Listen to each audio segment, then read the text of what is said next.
All right, welcome. We are live streaming. Welcome to Mountain Crypto. I am your host, Shane. And today we're going to have an interesting discussion if you want to hang with me. And we will talk about this. I will try to keep an eye on the chats should somebody decide to ask a question or want to chime in something intelligent. Then we will address that. So, man, gold is going through the roof. Through the roof. What does that mean? Should you buy gold? Well, I think what it means is that we're living in difficult times. We're living in these difficult times, and people are looking for a savior through a financial catastrophe. You've probably heard the news. Banks all around the world are loading up with gold. The monetary system is threatened. You can listen to what key talking heads are talking about at the Davos meeting where all the major rich people and bankers get around and talk. Um, I believe it's the guy that's in charge of BlackRock was talking about the monetary system's changing. I believe that different government officials here in the United States have talked about there could be a monetary change. So when they start talking about these things, that's a warning. So why it's happening, I think we all know inflation, just the craziness of the world is calling for a change. People are not using the United States dollar. Trump wants the crypto bill passed because if stable coins become a big massive use case, then that will help shore up the US dollar because they're going to invest in treasuries and dollars. So there'll be a bigger demand for them, and those will be just parked. And when the money is parked, there's more room for money in the market to circulate. So we can see kind of the game that's being played, and I don't think anybody needs. I don't think anybody, hopefully, that listens to this channel doesn't need a big explanation on fiat currency and how it's going to go to zero. It's just destined to do that. And we can just look back at history. So, of course, you came to my channel because you're a crypto person, or maybe you spotted this gold thing here. Disclaimer, none of this is financial advice. I'm not a financial advisor. I've done really well with Bitcoin and cryptocurrencies. And I can share with you what I'm doing, but do your own research, be smart. I don't ever advocate going all in on anything. And what's right for me might not be right for you. So take all these things into consideration. I always am an advocate. If you are going to get into Bitcoin to dollar cost average, you can do that a million different ways. Just buy a little bit here and there so that it doesn't impact your monthly nut that you need in money to pay for stuff. This is extra money that if it drops 90%, you won't die. You can hang on to it for 4 to 5 years. If you're going to do short-term trading, this is not the channel for you. I don't have that kind of information. We talk about the charts, which is kind of a short-term thing. And that's why sometimes when we try to predict long-term stuff, we are either too early or too late on the call. The timing is not right. You can always call a market. You can always say it's going to be a down market, and it will eventually be a down market. You can always say it's going to be an up market, and it will eventually. Getting the time on it really tight is difficult. And now that we see that Bitcoin is kind of out of its 4-year cycle, potentially in a 5-year cycle, because the money has not been released, a lot of people tie the Bitcoin price jump to all-time highs and record highs to the money printing, which has not really occurred yet this cycle. They are doing the quantitative easing That's a little different and a little slower effect. So, gold, I'm not against gold. Would I buy it right now? Well, we'll take a look at that. First of all, we are good. This subject, we're going to go really in the woods with this. We're going to go really dark. Like, if the monetary system collapses, you know, that's a black swan event. If we transition over to it, that's going to be bumpy at the least. Okay. If we stay with what we're doing, collapse is, according to most economists, and we just all feel it. We all feel it. We know things aren't right. So that's why we're Bitcoiners, right? That's why we're maybe a gold bug. Okay. Gold is way high right now. You know, maybe you could short term buy it. I'm not going to buy it right now. Silver, it's $100 an ounce. That's crazy. I've always advocated buying coin silver, U.S. coin silver. In other words, coins minted before 1964. They're about 80% silver. You pay junk silver price for it. I've always advocated doing that, dollar costing into it. I mean, right now, is it a good time? I'd wait for a dip, you know, I'd wait for a 20% correction, and we'll look at that. We're going to talk about what should you put your money into if this is a complete collapse and a depression where people are going to be in soup lines. Unfortunately, we don't live in a world like the 1920s. We live in a very chaotic world where people are willing to protest and get ran over by cars, and punch police officers and federal agents in the face because they don't agree with what they're doing. When terrorists, you know, are willing to blow up and kill mass amounts of people in record numbers in this country, in the U.S. and abroad in the world. The world is very unstable. Okay. And so what do we do? You know, if we go into this black swan event, it could create a civil collapse, all right? At least in certain areas, in big cities and things like that. And I'm sure it will, at a minimum, okay? Oftentimes, people are like, oh, the rich. Well, when you don't have a job or enough food on the table, then the rich is anybody that has food or a job, right? Or income or resources. You become the rich.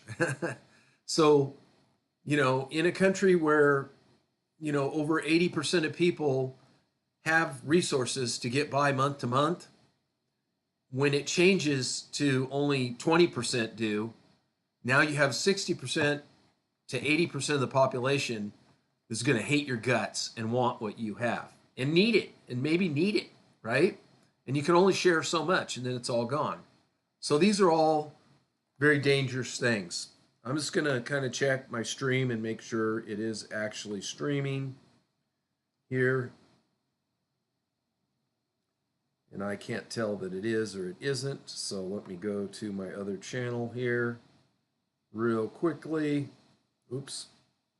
We're gonna, let's see here. Sorry, should have had this over here. Okay, it looks like it's working. Great, great. Okay, if you do comment or whatever, I can definitely respond to that. Let me just set it up. Okay, there we go. Got it. We're ready. Okay, so gold. We know it's skyrocketing. We know the banks are buying it up. Countries are buying it up. There's a risk to the monetary system changing. There is a U.S. dollar weakening. There is chaos in the world. A lot of political head bumping going on. And whatever happens is going to be bumpy, at least, when it does finally come to be. All right, whether it's a recession, it will likely be a tough recession, deep recession. So let's just kind of look at what's going on here. I'll pull up another picture for you. Uh, Shameless plug, you can get this free. You can get this free at, oh, it's not wanting to show up. Why not? Let me see here.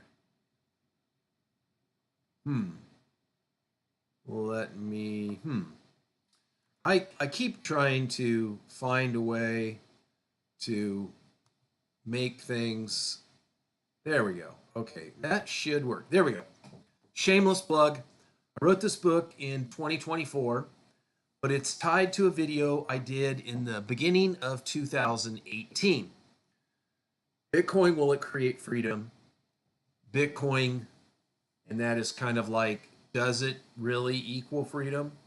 Okay. You can get a free copy on Amazon. Be sure and put my name in there, or a bunch of other books will show up because I have not sold very many copies. All right. Or you can get a hard copy. I think it's only like $5 or $10, something like that. All right. Fun to have Bitcoin books on the shelf, right? So the next thing we want to look at, I've always said the governments are after control. So when I discovered Bitcoin in 2010, the end of 2010, I decided that I needed to get involved. So I purchased a Bitcoin wallet, and I had a few Bitcoin, which I lost because I was dumb and darn it, So I tried to get them back, and I've talked about that. But 2017, we started mining. We started making a lot of mistakes in Bitcoin, but we were sold on this could really change things. And we need to support it if we want the governments to not be in control of our every breath, every move, every purchase, because today what you do is great and acceptable in the political climate. Tomorrow it's not. It's just a fact of life. I don't care if you're left or right or in the center. It will eventually affect you, and they will come get you. History shows us this. We can look at examples around the world right now. So freedom is always fleeting. Whenever a society comes that gives its people freedom, then the government decides and finds ways to slowly take it away from you, or rapidly. And control of our fiat, or of our money, or our ability to purchase is a way to control us. And it's just not right. It is not true freedom. Okay. And of course, I'm not talking about, horrible things like, terrorists and pedophiles and, illegal activities, stealing from people. Of course, I'm not talking about those type of things, but your personal freedom to do what you want outside of people's kind of political things that they think you should or should not think about or purchase, So anyway, if you look at this scale here, you can see that Bitcoin is in gold, and gold is in blue, and US dollars is in green. Okay. And this is what a medium house would cost you in 2010 here in Idaho, and then going forward to almost 2025 when I built this chart. Okay, so what it shows us is the dollar and the gold are kind of tracking about the same. Okay, but the Bitcoin is doing way, way better. Way better. Way, way better. It takes so much less Bitcoin to buy that same house. So when you look to the, I'm imagining you'll look to the right. When you look to 2010, that's Bitcoin first came out, wasn't worth anything. And then by the middle of 2011, by about 2011, you can see it took a lot of Bitcoin to buy a house, right? Um, and then with the gold in the blue, it's kind of stayed along the same kind of line. Same, it tracks the house value, okay? The dollar value, of course, goes down, right? So we buy this house in 2010 and we're buying it for about $300,000. And now that same house is worth almost $600,000 because the US dollar, if it were on this chart, the actual US dollar against Bitcoin or against house values, if it were on, against house values, it would be going down, down, down. So it takes us twice as many dollars to buy the same house, right? Gold takes about the same. Bitcoin, it takes way, way less. All right. So, if you go back to say 2018, even go, yeah, probably about 2018, and you would buy a house for maybe $300,000, and Bitcoin was up to, right around $10,000, $15,000 at that time, and or maybe lower, and then it would take you, probably about 6 to 10 Bitcoin to buy that house. Well, the same house now is 5 to 600,000, and when Bitcoin was at 125, it would only take about 5 coins to buy that house. So a little bit less, not 6 to 8, but 5 or so. Okay. So when you compare Bitcoin against gold, Bitcoin actually increases your wealth. Gold keeps it about the same. Okay. So should we buy gold? Well, let's take a look at some of these charts. Where was I here? Here we go. Bitcoin versus gold. Now you can blow this up and look at all the websites if you want. They're all on here. So I'm not gonna give a shout out to everyone. That takes up too much time. But there's Bitcoin versus gold ratio. It's a logarithmic chart, not a big deal. But here's Bitcoin versus gold since, well, you can't go back to 1700s because there was no Bitcoin. So this chart is kind of off. It should start. Well, no, we've only got 2023 to 2025 here. So here we can see the gold is actually gold here, and the Bitcoin is black. So the buying power of the Bitcoin is much better. Right now, gold is climbing closer to Bitcoin. They're getting closer at merging in keeping up with the US dollar. Now remember, the dollar's going downhill. So the gold is really a straight line. Okay? The gold is really a straight line. The Bitcoin, it's just not going up as much against it. Correlation between gold and Bitcoin, we can see that it is narrowing, and capitalization. Gold obviously has more capitalization. Bitcoin is staying about the same, and money is pouring into gold. Now, this chart is a good chart to look at. What happens when we go straight up? You have to go back down, okay? So there's got to be a correction at some point. There's got to be a correction to gold and silver at some point. It's going to drop. So is this the best time to buy? Well, if you don't mind gold dropping back down to, $2,000 an ounce, right?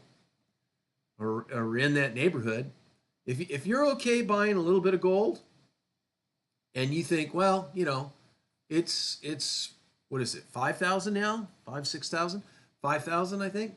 If you're okay paying 5,000 and watching it drop down to 2,500, then I guess go ahead and buy some, right?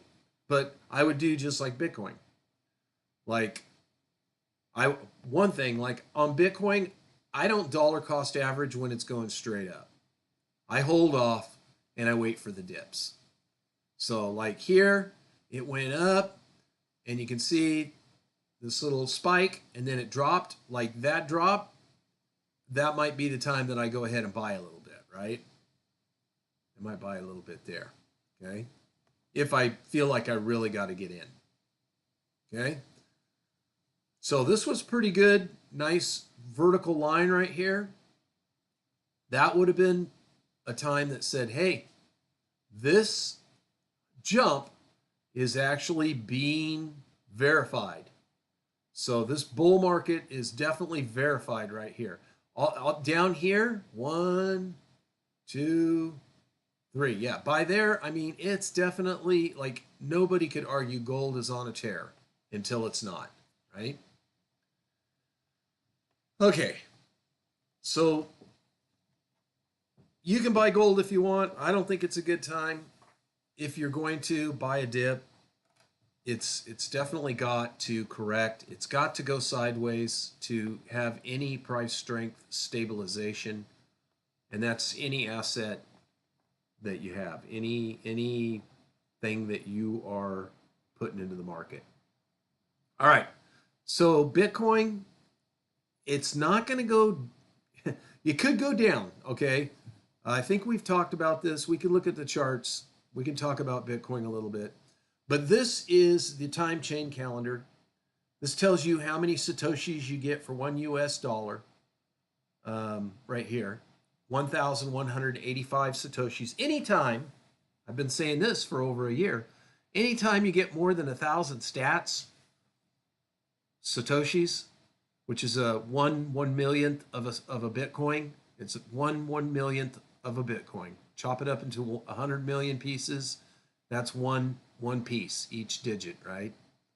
So anytime it's less than 1,000 Satoshis, or more than 1,000 Satoshis or more for $1, I say Bitcoin's on sale for dollar cost averaging, not for day traders, okay? Not for swing traders, but for long-term holders, okay? So the halvening is going to happen. Let's see, when are we getting that? How much longer? How much longer? How much longer? Where is it? When is the next? Should tell us. Okay, where? Where? Anybody see it? Last block. This is the block height. How many more blocks are we until halving? Here it is, right here. Okay. It says blocks to halvening. And it's in the orange. So we've got 11,000, or excuse me, 1,015,756 blocks until the halvening. They're not giving us a date though, but this is going to be about 2.5 years from now. And then instead of getting 3.25 Bitcoin, we're only going to get 1 1/16. No, 1 and a little bit over half, I think. 1.5 Bitcoins per block solved. That what they pay out for each block. In other words, there'll be half. The supply of Bitcoin is limited to 21 million for my amateurs out there. They pay for each block that's solved every 10 minutes. There's 3.25 Bitcoins approximately that's paid as a reward. That helps the miners to fund it. Here it is right here, 3.12. It will be chopped in half to 3.15, right? Somewhere around there. Or excuse me, 1.5. There's going to be hardly, we're already buying, the amount of Bitcoin that's being mined is already being gobbled up. So that number gets less and less. All right. Now hang with me because this subject is going to get really dark. I haven't got to the dark part yet, but I'm going to talk about what is the best investment in a worst case scenario. And it's going to surprise you, okay? It's going to surprise you. I guarantee you. All right. You can go to coincodex.com and see the Bitcoin price prediction. We're at 80. Oh my gosh, are we really at 84,000 right now? Holy cow, we are going to go. I think the lowest that we'll hit is our last all-time high, 69,000. I don't think we'll go any lower than that, 70,000. I think there's just too much supply demand on this. I think people are going to start buying Bitcoin as they see it go down, and the price will go up very quickly. The 5-day prediction is that it will jump up to 91, and the 1 month is that it'll be 103, and then they only go to a 3-month prediction of 101,000. So, 6 month they think it's going to drop back down. We'll be in a bear market again, is what they think. So those numbers, they're possible. They're based on past history, algorithms, the moving averages, the MACD, all that good stuff. So you can check that out if you want.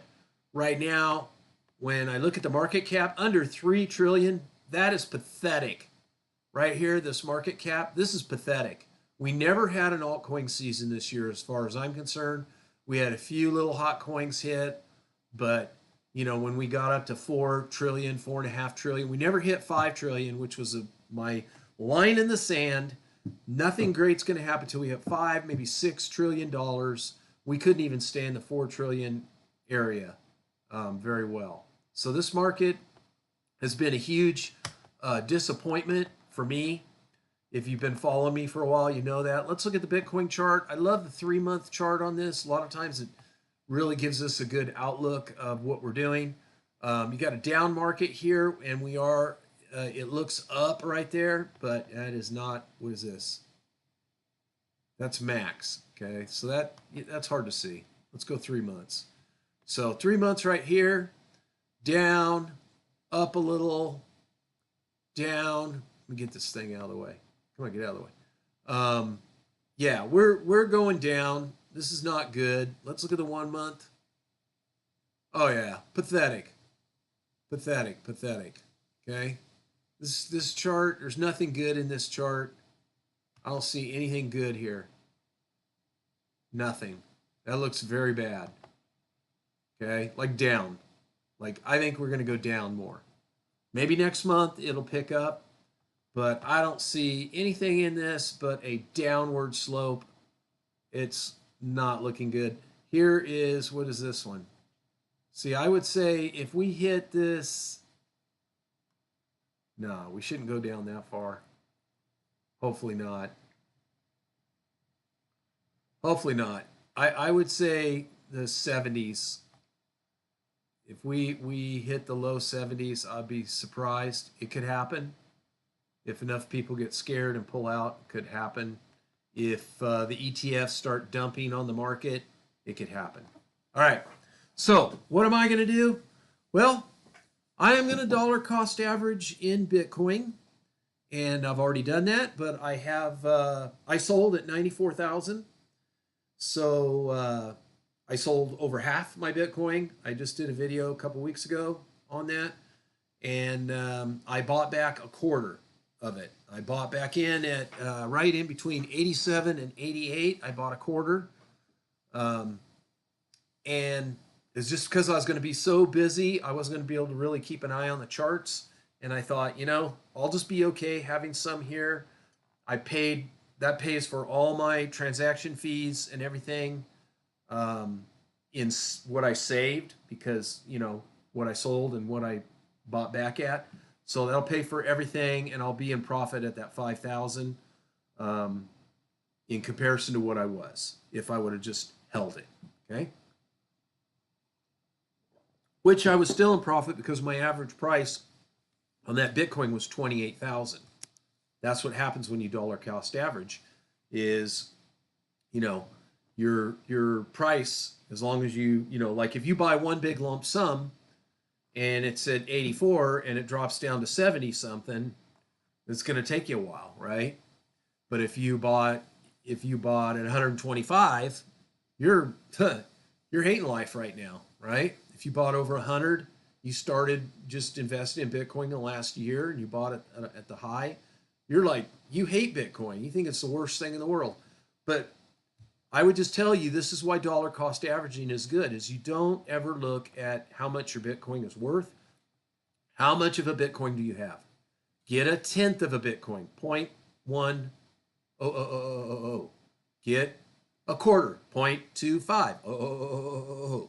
get a half, 0.5000, right? Look at acquiring an amount of Bitcoin over an amount of time. There's a lot of guys out there that do videos on, you should have a tenth of a Bitcoin. And if you want to retire in 20 or 30 years, you should have a 0.21 of a Bitcoin if you want to retire in 10 years. Okay. These are things that are being said out there, not financial advice. All right. Now we're going to go to that dark place that I was telling you about. Would I buy gold right now? No. Would I buy Bitcoin right now? I am buying. I mine Bitcoin, so I get a little bit of Bitcoin each day. If you buy a little miner, you can trade electricity for Bitcoin. You may actually pay a little bit more for your Bitcoin by mining it yourself, depending on your electric rate. But even if you just get one of those little tiny miners, like a Avalon Q or something like that, it will help you understand Bitcoin, and you'll be, part of the Bitcoin community at a higher level. All right. So now we are going to go into this. We talked about Bitcoin versus what do you need to survive? Okay. So total collapse, anarchy, you've got your gold. Bible says they'll be throwing their gold in the streets. So I'm a biblical person. Not to get super religious here, but I believe Christ is my Savior, and I can do all the things I can to be wise and to be ready for market conditions. But He is my Savior in all, but He's told me to be wise, and so I want to be prepared, right? I don't want to be stupid. So I have Bitcoin. We have some coin silver. I don't have any gold except jewelry, I guess. But, those things could be bought and sold and traded. A lot of times in rough times, actually, bullets have become very popular as a means of trading. But we're talking about real bad. There's not enough food, okay? Perhaps the power goes out. There's an EMT attack, or we have a huge solar burst that takes out the grid, or there's an attack on the grid. A catastrophe. They're talking about the whole West Coast here possibly being lava and volcanoes, and there's all this activity happening, and they say that it's very terrifying. That goes from California all the way up to Washington. Yeah, it's something you might want to look into if you live in those areas. Very interesting. So let's just say something happens, either locally, bigger, or globally. What is the first thing that you could die of? Okay, not at the hand of someone else, but just die of. It's a lot of people would say water, right? But it's actually staying warm. So it's actually staying warm. You want to stay warm, and fire is very important. Now, again, I'm not going to be quoting all these websites. You can look at this picture. You can blow it up on your YouTube channel and check it out. But can you stay warm without power or heat or gas? How long can you stay warm? Can you build a fire where you're at? Do you just need to buy wool clothing and things like that? Can you have a shelter? Should you leave where you're at? What do you do? If you have to leave, can you survive as you're trying to go to a safer place? Some people have what's called a bug out bag. It has water purifiers, it has a first aid kit, it has emergency blanket, emergency poncho, emergency shelter, has some dense food with lots of calories, pocket knife, things like that, navigation maps, things like that will help you to get to your point B, right? Do you have a point B? Where would you go if you couldn't get back home? How would you get back home if you couldn't get on the freeway, right? These are things you really need to think about in a catastrophic black swan depression type thing. The next thing, of course, is water. You know, do you have extra water? I mean, your power could go out, your well could go out. Do you know how to get the water out of your water heater? Could you drink it? Would it be safe? Do you have extra water? Do you know how to store it? Do you know if it's going to be safe in 6 months to a year? These are all things you should look into. Can you collect water? Are you in an area where people are just going to take it away from you anyway?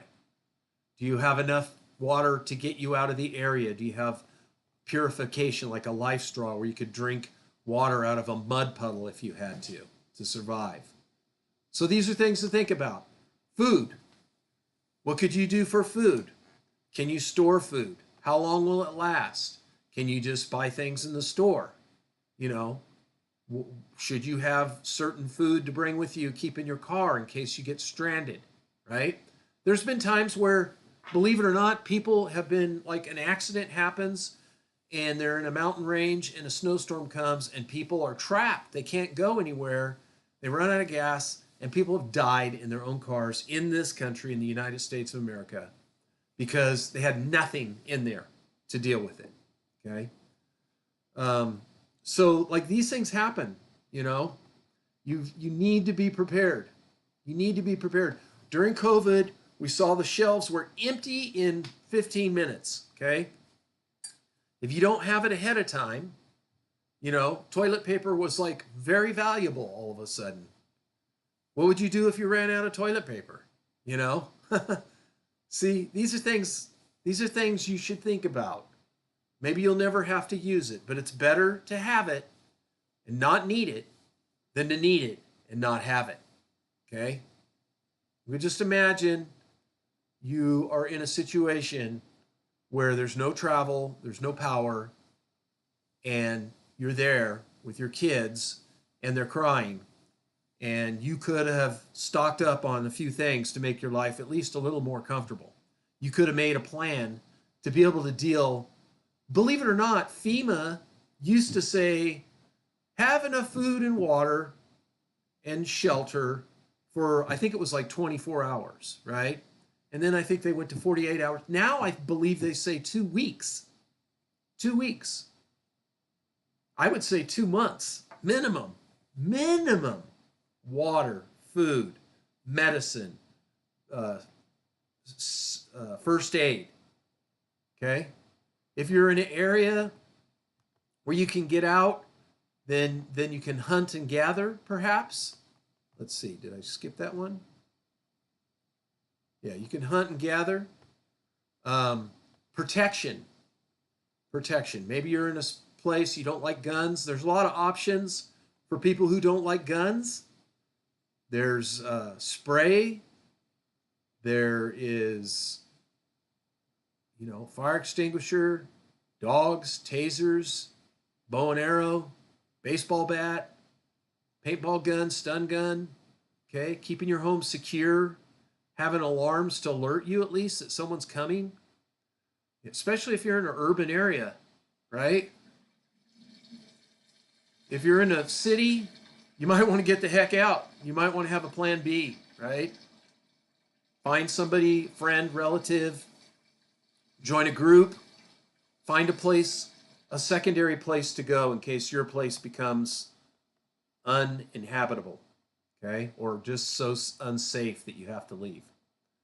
Hunter-gathering, that's another thing. If you have the ability or the area where you can do hunting and gathering, take a class. Find somebody that does nature walks and can show you some of the food. Learn how to do that.